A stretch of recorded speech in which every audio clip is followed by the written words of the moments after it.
Napakagandang balita, no? Nanalo yung ating Alas Pilipinas men's volleyball team over Egypt dito sa ginaganap na no, FIBB, no? Yung nilalaro sa MOA at saka sa Araneta.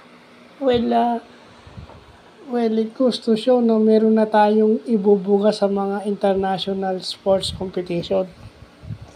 Kasi nagiging kilala na yung volleyball, meron na tayong mga players na naglalaro abroad, lalo na volleyball-wise.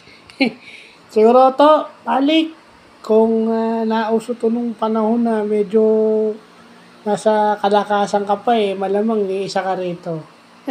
Siguro lalo kang popogi. No, hindi lang popogi, yayaman ka pa. No.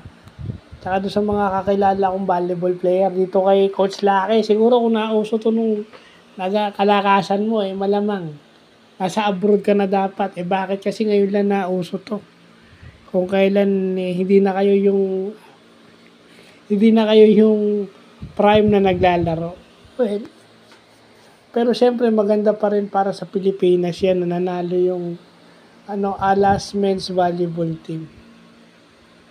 So, yun lang po.